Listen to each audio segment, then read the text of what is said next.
Today's episode is brought to you by Mazars. SoundCartel. Websites are not set and forget, especially if you're trying to build leads. Maintaining good SEO and social media practice are just two of the key ways to make your website work its hardest, including driving up your Google ranking and encouraging conversion. From SoundCartel, I'm Nicole Goodman, and this is Business Essentials Daily.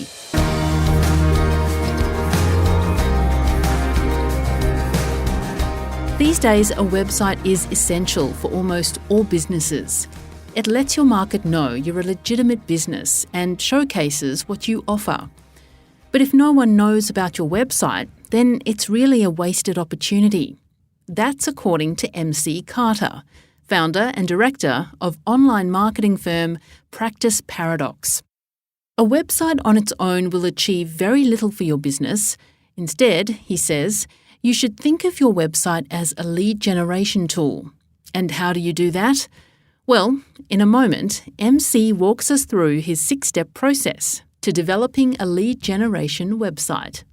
Chris Ashmore asks MC, for a business looking to build a website from scratch, what should they consider? Number one, Chris, is strategy. Be super clear on who their target audience is. So the specific types of clients they'd like to attract moving forward. That is absolutely the starting point. And then after that, to make sure that they have specialists do the design and specialists do the content. They shouldn't allow a web designer to try to do the content, nor should they try to do the content themselves. Well, you have a 6-step process to making a lead generation website. Can you walk us through each one? And I believe the first one is starting with the keyword strategy. Keyword strategy is definitely at the top of the tree.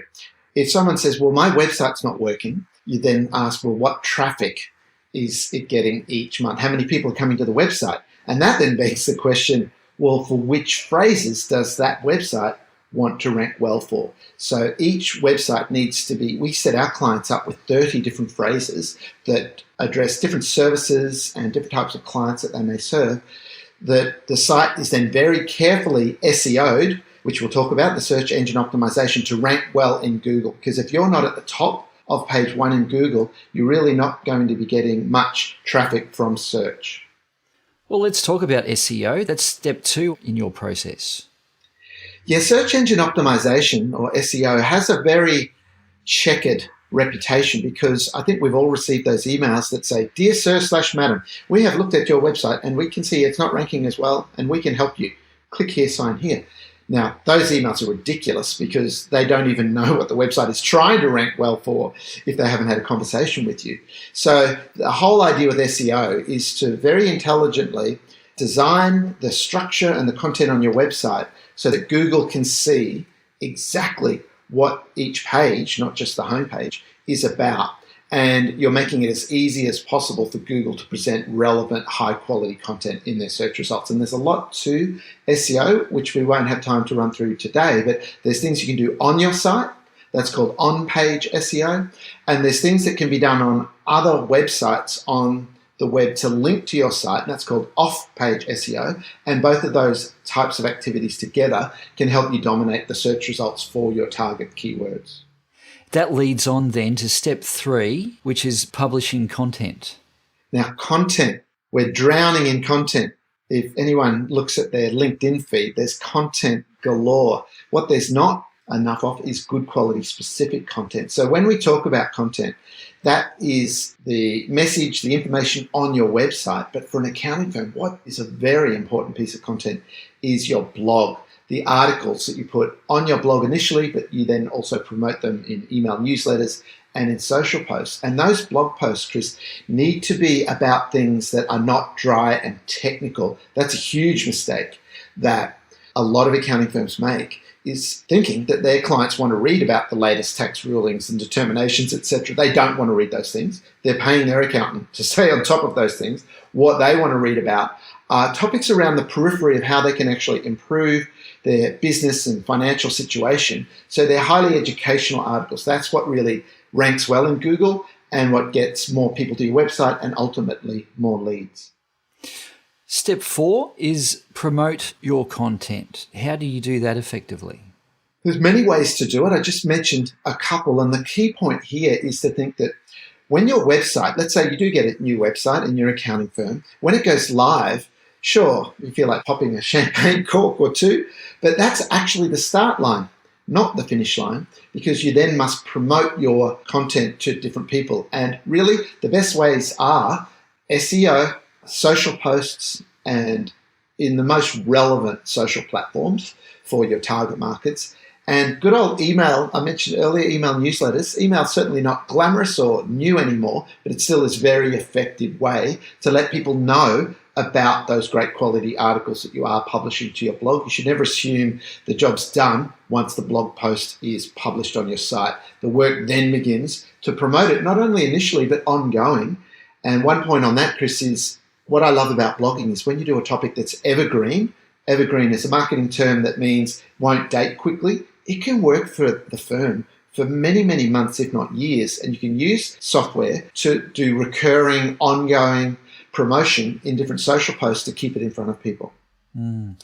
Well, step 5 is tracking. What do you mean by that? In this topic of content, you want to know the website traffic, how many visitors are coming to your site each month, how long, how many minutes are they staying on your site. For example, if the average visitor is staying less than a minute, probably means your website is more like a brochure than a meaningful piece of educational content. You can also look at what are your most popular pages. And often that won't necessarily be the homepage. The homepage is one way someone can enter a website, but every single page on your website, we're talking about blogs, but also other pages like the About Us page or the Services page, are all potential ways people can come in. And when you know your most popular pages, that gives you feedback as to what's really connecting with the market and can give you clues as to not only what content to continue to promote, but some more topics to create and publish. Well, the final step, step 6, is conversion. This is an often overlooked metric. Before we talked about generating warm inbound leads, but a very tangible lead measure of whether your website is effective is your email newsletter database growing? So the idea of conversion is traffic is how many people are coming to your website, but then there's a concept called bounce. If someone bounces, it means they click on something in Google, a link, or in social, they come to your site. And if they then leave your site, like close that browser tab without clicking on anything or doing anything more, that's bouncing. So they weren't that interested. Whereas conversion means they're clicking. And everyone's website needs to be set up with what are called conversion goals, which could include watching a video that's on the homepage, or downloading a particular PDF, a piece of information on the website, or signing up to the email newsletter. And all of those conversions can be tracked as a percentage, and you can see how you're trending over time. It's a crucial aspect is, does your website actually convert visitors into people on your database? Well, finally, MC, I suppose these activities are something that business owners need to think about all the time, don't they? It's not something that you just set and forget. Well, I remember when there was that initial phase where people would say, oh, you just got to have a website. It's like a business card. You just got to have one. We're well beyond that now. And if people are going to invest time, energy, and money in doing their initial website for their business or refreshing and revising their website, they may as well make that produce a very good return on that investment. And when you take a strategic, methodical, and measured approach, you can actually hold your marketing providers as a business owner a lot more accountable. Because one thing I highly recommend against is what I call marketing for pretty pictures. And marketing for pretty pictures is when someone does marketing for you that might look great, but they're not thinking about it from what are the commercial outcomes that we want to achieve here. What is the business growth? What are the leads? What are the sales or the revenue growth that we want? And when you have that mindset, you can then select providers, website designers, copywriters, marketing consultants who share that same practical view of marketing. That was Practice Paradox founder and director, MC Carter.